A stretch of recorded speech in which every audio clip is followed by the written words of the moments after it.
Shalom Bapak Ibu Saudara sekalian yang dikasihi Tuhan Yesus Kristus.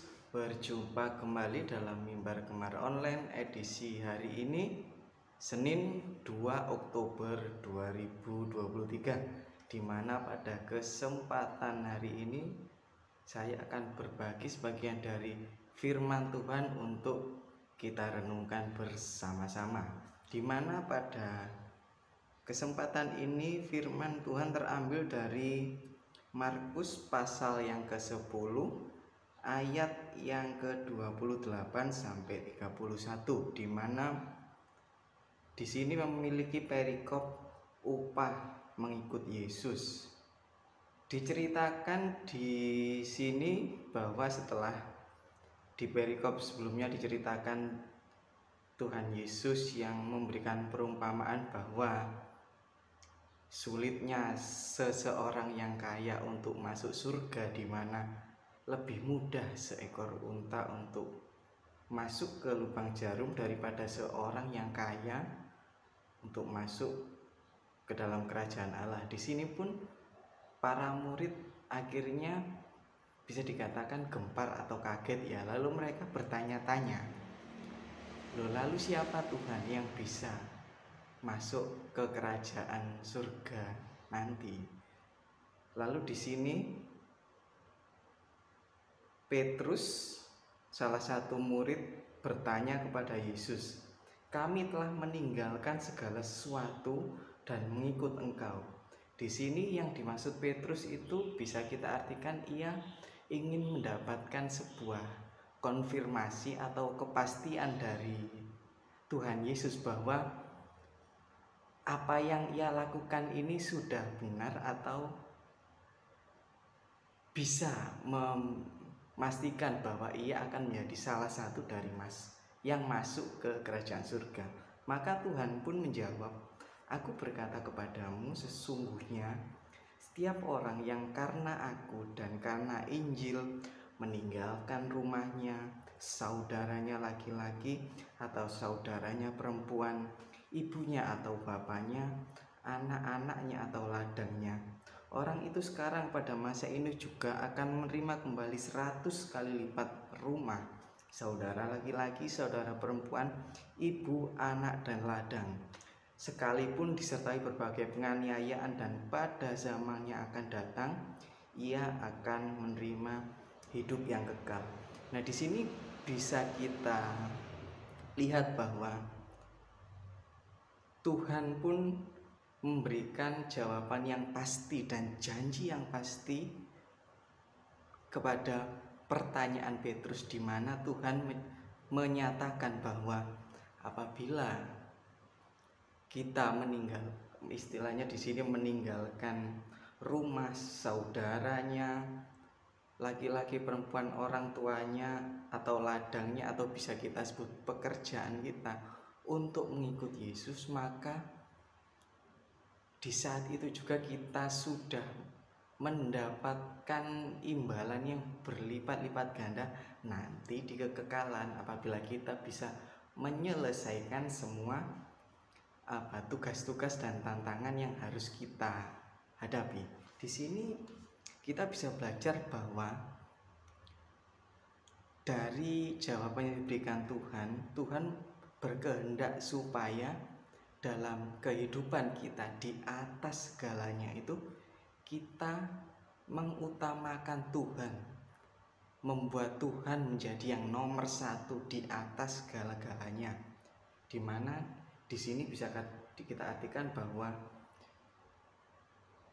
di atas segala yang kita miliki, di atas segala yang kita lakukan, di atas segala hubungan kita dengan sesama manusia, baik dalam lingkungan di mana kita bekerja atau belajar, atau bahkan di lingkungan keluarga inti kita sekalipun, Tuhan berharap ialah yang kita nomor satukan. Jadi apabila ada masa-masa kita dihadapkan untuk harus membuat sebuah pilihan nih ya,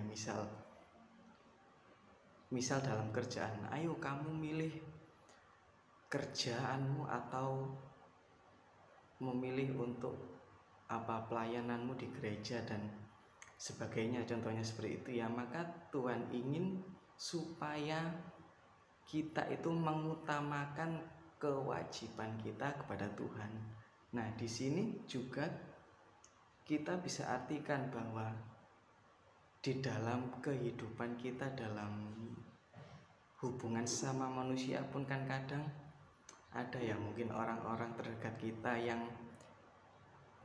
istilahnya itu memiliki pemahaman atau prinsip yang berbeda dengan anak-anak Tuhan pada umumnya, di mana kadang ada pihak-pihak yang melarang kita untuk beribadah, yang tidak suka kalau kita beribadah lalu menghalang-halangi kita lah. Tuhan itu ingin supaya meskipun ada kalanya orang-orang yang melarang kita ini misalnya adalah mereka yang memiliki hubungannya dekat dengan kita, misal orang tua kita yang memiliki keyakinan yang berbeda, atau pasangan kita memiliki keyakinan yang berbeda dalam hal keselamatan atau dalam hal mengikut Tuhan, maka hendaknya kita tidak memberatkan pilihan kita pada mereka gitu. Meskipun mereka ini orang yang dekat dengan kita, hendaknya kita tetap memilih untuk tetap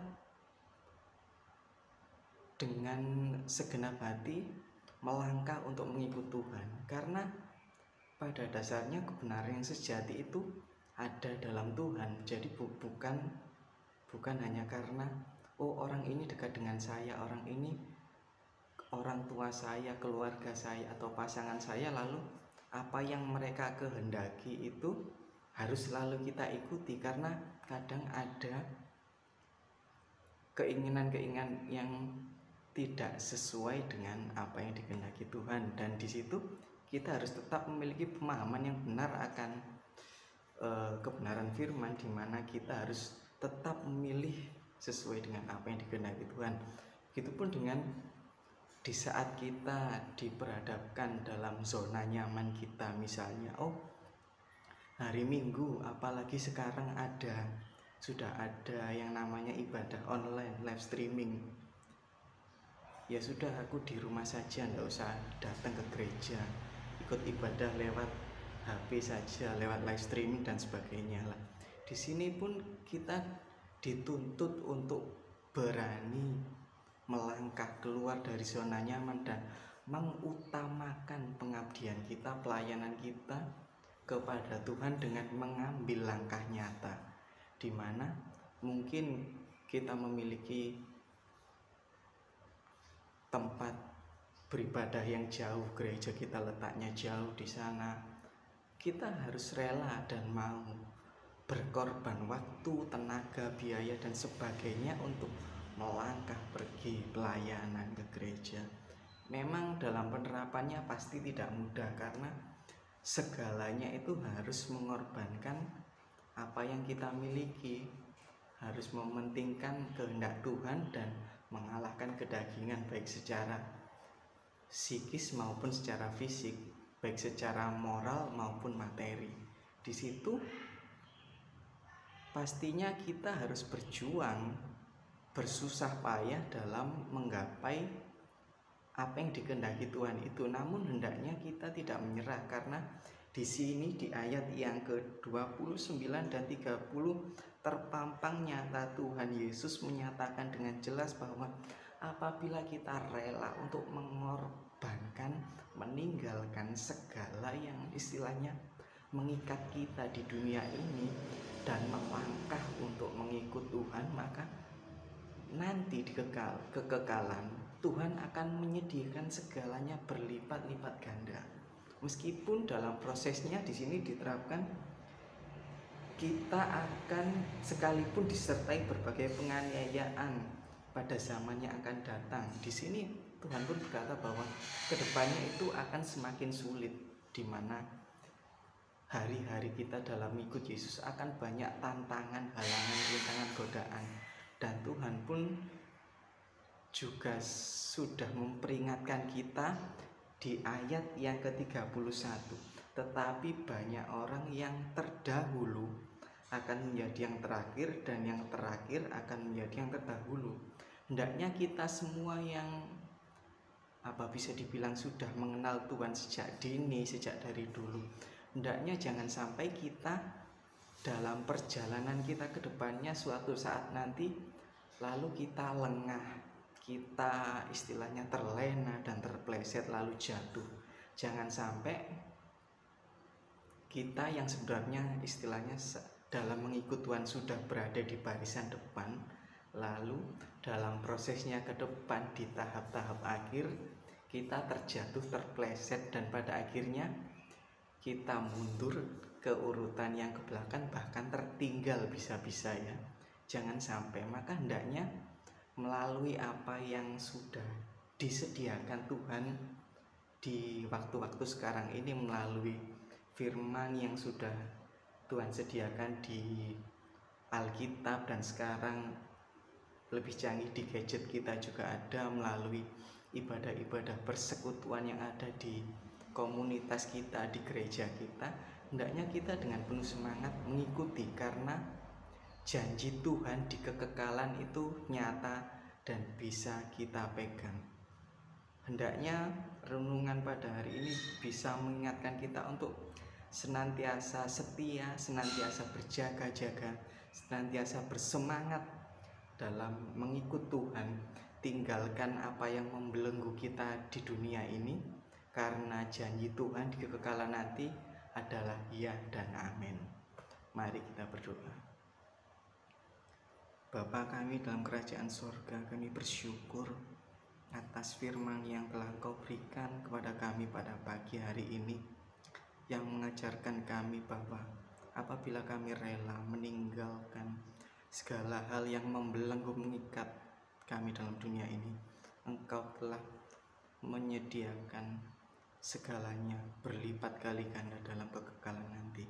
Kiranya Engkau senantiasa melindungi, membimbing, menuntun kami Bapa, agar kami bisa menyelesaikan segala yang harus kami jalani sampai akhirnya kami bertemu, berkumpul dengan Engkau di kekekalan nanti Bapa. Terima kasih Bapa. Hanya di dalam nama-Mu Tuhan Yesus Kristus kami berdoa dan mengucap syukur. Haleluya. Amin. Demikian Bapak Ibu Saudara sekalian, Mimbar Gemar pada edisi hari ini. Selamat beraktivitas, sampai berjumpa di Mimbar Gemar online berikutnya. Tuhan Yesus memberkati.